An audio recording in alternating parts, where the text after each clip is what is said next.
چرا اینو بهتون گفتم؟ مگه بچه‌ها تو مسیر کنکورتون خودتون رو به چیزای کوچولو و الکی دلخوش نکنید.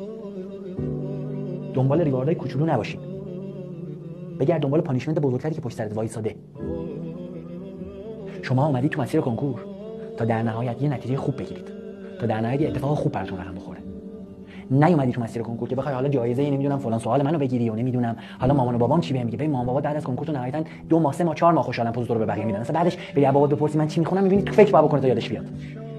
ولی تو میخوای اون با اون نتیجه زندگی کنی. اون پانیشمنت همینه. نتیجه رو زندگیتون تاثیر داره. اگه درست بگذرونی تموم، اگه درست نگذاری گربه همون رد میشه. این چیزی باشه. دنبال چیزای کوچولو نباش، دنبال حرف بقیه نباش. حرف بقیه ریواردهای کوچولوئه. فلان دوستم فلان چیزو گفت غلط کرد، فلان معلم فلان بیخیال، فلان بیخیال، عمم فلان عمت بیخیال، عمت چی درد میخوره حرف چیکار داره تو زندگی؟ عمم گفت تو باهوش نیستی فلان، بریز دور. بچه‌ها هممون تو زندگیمون در معرض ریسک و حالا در واقع پانیشمنت‌های مختلف و اون بقیه ریواردهای خودت. دنبال چیزایی باش که تو زندگی بلند مدت تاثیر داره. اگر بهشون نرسی خورده میشی.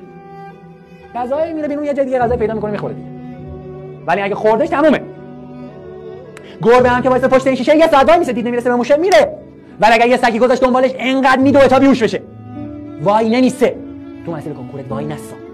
بدو به سمت چیزی که میخوای. دنبال چیزی باشه تا آخر زندگی اون زندگی تاثیر میذاره. نه حرف احمد که الان زده میشه فردا اون خودش هم یادش نمیاد چی گفته. نه حرف فلان دوستت که پس فردا دیگه یادش نمیاد خودش حتی چی گفته. مهم نیست که اونا. اهمیتی نداره. بده بره. زندگی توئه که